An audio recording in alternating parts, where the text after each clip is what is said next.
Bloomberg, good morning to you. Good morning, John. Nice to see you as always. That deal in Aurora, just another horrific, unexplainable mass murder. You know, soothing words are nice, but maybe it's time that the two people who want to be president of the United States stand up and tell us what they're going to do about it. Because this is obviously a problem across the country, and everybody always says, isn't it tragic? And, you know, we look for, was the guy, as you said, maybe trying to recreate Batman. I mean, there's so many murders with guns every day. It's just got to stop.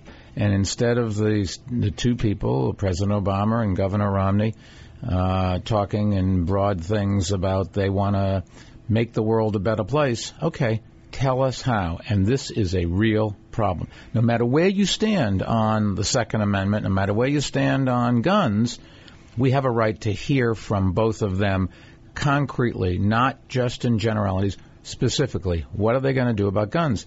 I can tell you what we do here in New York. The state legislature passed the toughest gun laws. Some states may say no. That's okay. What do you want to do? And maybe every governor should stand up. But in the end, it is really the leadership at the national level, which is who's ever going to be president of the United States starting next January 1st. What are they going to do about guns?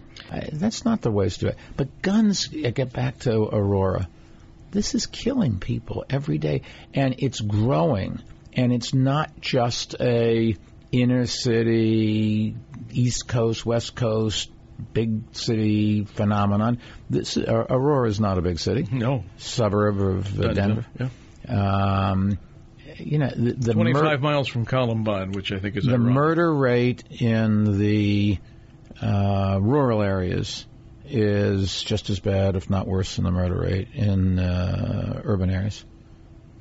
Have you ever talked with anybody about the psychology of that? I know the gun issue, but the psychology of that. Have we become less sensitive to our neighbor? I don't know about that. I'm not a psychiatrist or psychologist. I can tell you that I don't think there's any other developed country in the world that has remotely the problem we have. There's no other place that allows. We have more guns than people in this country. Every place else. If there are murders, they're generally not done with guns. Generally, a lot more are not done with guns.